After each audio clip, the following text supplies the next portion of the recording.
ಆಕಾಶವಾಣಿ ವಾರ್ತೆಗಳು ಓದುತ್ತಿರುವವರು ಹರ್ಷಿತಾ ಟಿಎಲ್. ಮುಖ್ಯಾಂಶಗಳು: ನೀತಿ ಆಯೋಗದ ಪ್ರಮುಖ ಅರ್ಥಶಾಸ್ತ್ರಜ್ಞರು ಹಾಗೂ ತಜ್ಞರೊಂದಿಗೆ ಪ್ರಧಾನಿ ನರೇಂದ್ರ ಮೋದಿ ಸಭೆ.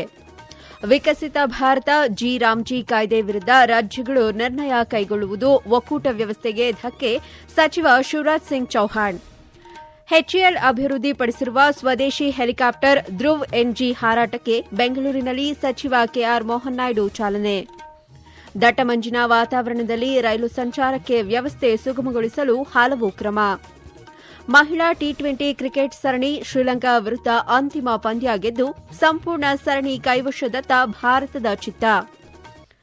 ವಾರ್ತೆಗಳ ವಿವರ. ಪ್ರಧಾನಿ ನರೇಂದ್ರ ಮೋದಿ ಇಂದು ನೀತಿ ಆಯೋಗದಲ್ಲಿ ಪ್ರಮುಖ ಅರ್ಥಶಾಸ್ತ್ರಜ್ಞರು ಮತ್ತು ವಿಷಯ ತಜ್ಞರೊಂದಿಗೆ ಸಭೆ ನಡೆಸಲಿದ್ದಾರೆ. ಹಣಕಾಸು ಸಚಿವೆ ನಿರ್ಮಲಾ ಸೀತಾರಾಮನ್ ಈ ಸಂವಾದದಲ್ಲಿ ಭಾಗವಹಿಸುವರು. ಈ ಚರ್ಚೆಯಲ್ಲಿ ಪ್ರಮುಖ ಆರ್ಥಿಕ ವಿಷಯಗಳ ಮೇಲೆ ಹೆಚ್ಚಿನ ಗಮನ ಕೇಂದ್ರೀಕರಿಸುವ ನಿರೀಕ್ಷೆ ಇದೆ. ದೇಶದ ಸದ್ಯದ ಆರ್ಥಿಕ ಪರಿಸ್ಥಿತಿ ಮತ್ತು ಭವಿಷ್ಯದ ಆದ್ಯತೆಗಳ ಕುರಿತು ತಜ್ಞರು ತಮ್ಮ ಅಭಿಪ್ರಾಯ ಹಂಚಿಕೊಳ್ಳಲು ಈ ಸಭೆಯು ವೇದಿಕೆಯಾಗಲಿದೆ. ಪ್ರಧಾನಿಯವರು ಮುಂಬರುವ ಕೇಂದ್ರ ಬಜೆಟ್ ಕುರಿತು ಅರ್ಥಶಾಸ್ತ್ರಜ್ಞರಿಂದ ಸಲಹೆ ಸೂಚನೆಗಳನ್ನು ಆಲಿಸುವ ನಿರೀಕ್ಷೆ ಇದೆ. ದೇಶೀಯ ಮತ್ತು ಜಾಗತಿಕ ಎರಡು ಆರ್ಥಿಕ ದೂರದೃಷ್ಟಿಗಳು ಸಹ ಸಂವಾದದ ಪ್ರಮುಖವಾಗಿ ಚರ್ಚೆಗೆ ಒಳಪಡುವ ನಿರೀಕ್ಷೆ ಇದೆ. ಸರ್ಕಾರವು ಮುಂದಿನ ಹಂತದ ಆರ್ಥಿಕ ಯೋಜನೆಗೆ ಸಿದ್ದತೆ ನಡೆಸುತ್ತಿರುವಾಗ ನೀತಿ ಆಯೋಗದಲ್ಲಿನ ಸಂವಾದವು ಅಮೂಲ್ಯವಾದ ಒಳನೋಟವನ್ನು ಒದಗಿಸುವ ನಿರೀಕ್ಷೆಯಿದೆ. ಗ್ರಾಮಗಳ ಸರ್ವಾಂಗೀಣ ಅಭಿವೃದ್ಧಿ ದೂರದೃಷ್ಟಿಯಿಂದ ವಿಕಸಿತ ಭಾರತ ರಾಮ್ಜಿ ಕಾಯ್ದೆಗೆ ಸಂಸತ್ ಅನುಮೋದನೆ ನೀಡಿದೆ. ಆದರೆ ರಾಜ್ಯಗಳು ಅದರ ವಿರುದ್ಧ ನಿರ್ಣಯವನ್ನು ಕೈಗೊಳ್ಳುವುದು ಒಕ್ಕೂಟ ವ್ಯವಸ್ಥೆಯ ಮೂಲ ಆಶಯಕ್ಕೆ ವಿರುದ್ಧವಾಗಿದೆ ಎಂದು ಕೇಂದ್ರ ಕೃಷಿ ಸಚಿವ ಶಿವರಾಜ್ ಸಿಂಗ್ ಚೌಹಾಣ್ ಹೇಳಿದ್ದಾರೆ. ಭೋಪಾಲ್ನಲ್ಲಿ ಇಂದು ಸುದ್ದಿಗೋಷ್ಠಿಯಲ್ಲಿ ಅವರು, ಲೋಕಸಭೆಯಲ್ಲಿ ಮಸೂದೆ ಮೇಲೆ 8 ಗಂಟೆಗೂ ಅಧಿಕ ಸಮಯ ಚರ್ಚೆ ನಡೆದಿದೆ. ನಾನು ಪ್ರತಿಯೊಬ್ಬ ಸಂಸದರ ಸಲಹೆಗಳನ್ನು ಟಿಪ್ಪಣಿ ಮಾಡಿಕೊಂಡು ಅದಕ್ಕೆ ಉತ್ತರ ನೀಡಲು ಬಯಸಿದೆ. ಆದರೆ ಪ್ರತಿಪಕ್ಷಗಳು ಅನಗತ್ಯ ಗದ್ದಲವನ್ನು ಉಂಟು ಮಾಡಿದವು. ಇದರಿಂದ ಸಂಸತ್ತಿನ ಘನತೆಗೂ ಸಹ ಕುಂದುಂಟಾಗಿದೆ ಎಂದು ಅವರು ತಿಳಿಸಿದ್ದಾರೆ. ಪಂಜಾಬ್ ಸರ್ಕಾರ ಕಾಯ್ದೆಯ ವಿರುದ್ಧ ನಿರ್ಣಯ ಕೈಗೊಳ್ಳಲು ಒಂದು ದಿನದ ವಿಶೇಷ ಅಧಿವೇಶನ ಕರೆಯುವುದರ ಕುರಿತು ಪ್ರತಿಕ್ರಿಯಿಸಿರುವ ಸಚಿವರು, ಇಂತಹ ಕ್ರಮ ಒಕ್ಕೂಟ ವ್ಯವಸ್ಥೆಯ ವಿರೋಧಿಯಾಗಿದೆ ಎಂದರು. विकसित भारत रामजी योजना को विकास से जोड़ने का काम भी हुआ. ग्राम पंचायत गांव के समन्वित विकास का प्लान तैयार करेगी और ग्राम पंचायत और ग्राम सभा जो काम तय करेगी, जो गांव के विकास के लिए आवश्यक है, वही काम इस योजना के अंतर्गत किए जा सकेंगे. ಕೇಂದ್ರ ನಾಗರಿಕ ವಿಮಾನಯಾನ ಸಚಿವ ಕೆಆರ್ ಮೋಹನ್ ನಾಯ್ಡು ಬೆಂಗಳೂರಿನಲ್ಲಿಂದು ಧ್ರುವ್ ಎನ್ಜಿ ಹೆಲಿಕಾಪ್ಟರ್ ಹಾರಾಟಕ್ಕೆ ಚಾಲನೆ ನೀಡಿದರು. ಎಚ್ಎಎಲ್ನ ಹೆಲಿಕಾಪ್ಟರ್ ವಿಭಾಗದಲ್ಲಿ ಇಂದು ಪರಿಶೀಲನೆ ನಡೆಸಿದ ಬಳಿಕ ಸಚಿವರು ಹಾರಾಟಕ್ಕೆ ಹಸಿರು ನಿಶಾನೆ ತೋರಿದರು. ಈ ಸಂದರ್ಭದಲ್ಲಿ ಎಚ್ಎಎಲ್ನ ಅಧ್ಯಕ್ಷ ಹಾಗೂ ವ್ಯವಸ್ಥಾಪಕ ನಿರ್ದೇಶಕ ಡಾ ಡಿಕೆ ಸುಮಿಲ್ ಮತ್ತಿತರರು ಉಪಸ್ಥಿತರಿದ್ದರು.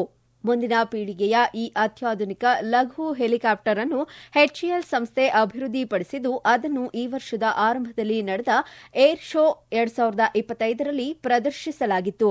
6 ರಿಂದ 14 ಪ್ರಯಾಣಿಕರ ಸಾಮರ್ಥ್ಯದ ಈ ಹೆಲಿಕಾಪ್ಟರ್ ಅನ್ನು ಪ್ರವಾಸೋದ್ಯಮ, ಗಣ್ಯರ ಪ್ರವಾಸ, ವಿಪತ್ತು ಮತ್ತು ಪ್ರವಾಹ ನಿರ್ವಹಣೆ ಮತ್ತಿತರ ಕಾರ್ಯಗಳಿಗೆ ಬಳಸಬಹುದಾಗಿದೆ. ಈ ಹೆಲಿಕಾಪ್ಟರ್ ಸ್ವದೇಶಿ ಶಕ್ತಿ ಇಂಜಿನ್ ಹೊಂದಿದೆ. ಜೊತೆಗೆ ಹಲವು ಆಧುನಿಕ ಸೌಕರ್ಯಗಳನ್ನು ಇದು ಒಳಗೊಂಡಿದೆ. ಗರಿಷ್ಠ 285 ಕಿಲೋಮೀಟರ್ ವೇಗದಲ್ಲಿ 630 ಕಿಲೋಮೀಟರ್ ದೂರವನ್ನು ಕ್ರಮಿಸಲಿದೆ. ಜೊತೆಗೆ ಇದು 2333 ಕೆಜಿ ತೂಕವನ್ನು ಹೊತ್ತೊಯ್ಯುವ ಸಾಮರ್ಥ್ಯ ಹೊಂದಿದೆ. ಲೈಫ್ ಜಾಕೆಟ್, ತುರ್ತು ಫ್ಲೋಟೇಷನ್ ಗೇರ್ ಸೇರಿದಂತೆ ಹಲವು ಸುರಕ್ಷಾ ಕ್ರಮಗಳನ್ನು ಈ ಹೆಲಿಕಾಪ್ಟರ್ ಹೊಂದಿದ್ದು, ಭಾರತದ ನಾಗರಿಕ ಹೆಲಿಕಾಪ್ಟರ್ ಮಾರುಕಟ್ಟೆ ವಿಸ್ತರಣೆಗೆ ಅತ್ಯಂತ ಮಹತ್ವದ ಕೊಡುಗೆ ನೀಡಲಿದೆ ಎಂದು ಬಣ್ಣಿಸಲಾಗುತ್ತಿದೆ. ಈ ವಾರ್ತೆಗಳನ್ನು ಆಕಾಶವಾಣಿಯಿಂದ ಕೇಳುತ್ತಿದ್ದೀರಿ.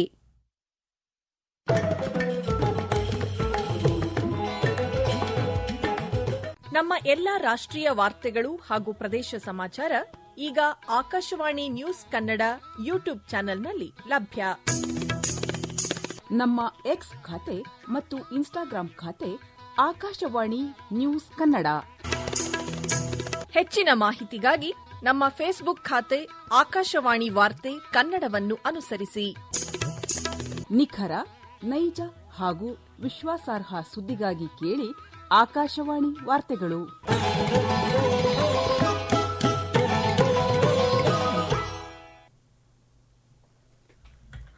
ದಟ್ಟಮಂಜಿನ ವಾತಾವರಣದಲ್ಲಿ ರೈಲು ಸಂಚಾರ ವ್ಯವಸ್ಥೆಯನ್ನು ಸುಗಮ ರೀತಿಯಲ್ಲಿ ಕೈಗೊಳ್ಳಲು ರೈಲ್ವೆ ಸಚಿವಾಲಯ ಹಲವು ಕ್ರಮಗಳನ್ನು ಕೈಗೊಂಡಿದೆ. ರೈಲ್ವೆ ತನ್ನ ಎಲ್ಲಾ ವಲಯಗಳಿಗೆ ರೈಲುಗಳ ಸಂಚಾರದ ಬಗ್ಗೆ ನಿಗಾ ಇರಿಸುವಂತೆ ಸೂಚಿಸಲಾಗಿದೆ. ಜೊತೆಗೆ ಸಕಾಲದಲ್ಲಿ ರೈಲುಗಳ ಪ್ರಯಾಣ ಖಾತರಿಪಡಿಸಲು ಹೆಚ್ಚುವರಿ ಬೋಗಿಗಳನ್ನು ಸಿದ್ದಪಡಿಸಿಕೊಳ್ಳುವಂತೆ ನಿರ್ದೇಶಿಸಿದೆ.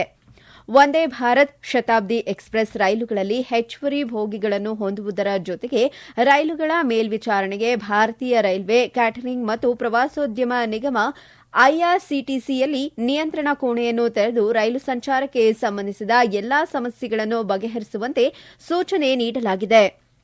2025 ಭಾರತದ ಅಭಿವೃದ್ಧಿ ಪಯಣದಲ್ಲಿ ಅತ್ಯಂತ ನಿರ್ಣಾಯಕ ವರ್ಷವಾಗಿದೆ. ಈ ವರ್ಷ ಹಲವು ನೀತಿಗಳು ಪ್ರಗತಿಯಾಗಿ ಮತ್ತು ಉದ್ದೇಶಗಳು ಪರಿಣಾಮವಾಗಿ ಪರಿವರ್ತನೆಗೊಂಡ ವರ್ಷವಾಗಿದೆ. ಆಕಾಶವಾಣಿ ಪ್ರಸ್ತುತಪಡಿಸುತ್ತಿರುವ ಸುಧಾರಣೆಗಳ ವರ್ಷ ಸರಣಿಯಲ್ಲಿ ಇಂದು 2025ರಲ್ಲಿ ಸಾಂಸ್ಕೃತಿಕ ವಲಯದಲ್ಲಿ ಆಗಿರುವ ಭಾರತದ ಪ್ರಗತಿಯನ್ನು ಪ್ರಮುಖವಾಗಿ ಪ್ರಸ್ತುತಪಡಿಸಲಾಗುತ್ತದೆ. ಈ ಕುರಿತ ಒಂದು ವರದಿ.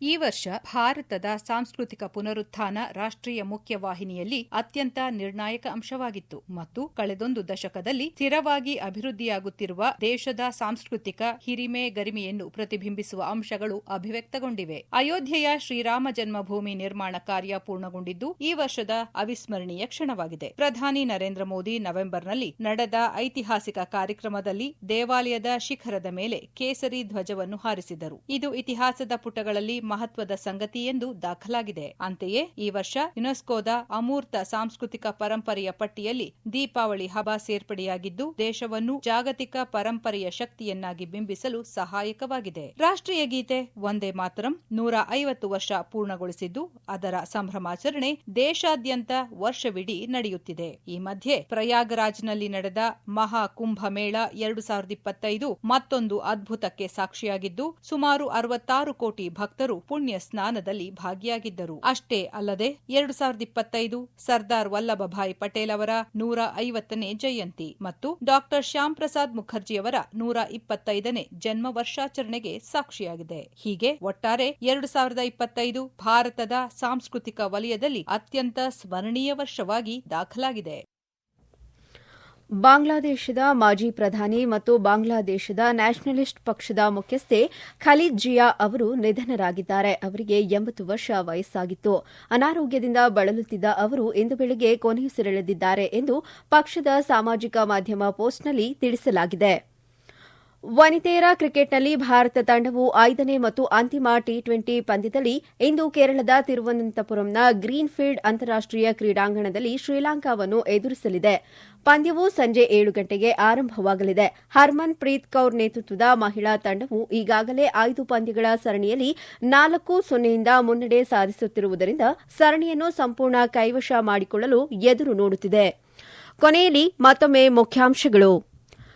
ನೀತಿ ಆಯೋಗದ ಪ್ರಮುಖ ಅರ್ಥಶಾಸ್ತ್ರಜ್ಞರು ಹಾಗೂ ತಜ್ಞರೊಂದಿಗೆ ಪ್ರಧಾನಿ ನರೇಂದ್ರ ಮೋದಿ ಸಭೆ. ವಿಕಸಿತ ಭಾರತ ಜಿ ರಾಮ್ಜಿ ಕಾಯ್ದೆ ವಿರುದ್ಧ ರಾಜ್ಯಗಳು ನಿರ್ಣಯ ಕೈಗೊಳ್ಳುವುದು ಒಕ್ಕೂಟ ವ್ಯವಸ್ಥೆಗೆ ಧಕ್ಕೆ, ಸಚಿವ ಶಿವರಾಜ್ ಸಿಂಗ್ ಚೌಹಾಣ್. ಎಚ್ಎಎಲ್ ಅಭಿವೃದ್ಧಿಪಡಿಸಿರುವ ಸ್ವದೇಶಿ ಹೆಲಿಕಾಪ್ಟರ್ ಧ್ರುವ್ ಎನ್ಜಿ ಹಾರಾಟಕ್ಕೆ ಬೆಂಗಳೂರಿನಲ್ಲಿ ಸಚಿವ ಕೆಆರ್ ಮೋಹನ್ ನಾಯ್ಡು ಚಾಲನೆ. ದಟ್ಟಮಂಜಿನ ವಾತಾವರಣದಲ್ಲಿ ರೈಲು ಸಂಚಾರ ವ್ಯವಸ್ಥೆ ಸುಗಮಗೊಳಿಸಲು ಹಲವು ಕ್ರಮ.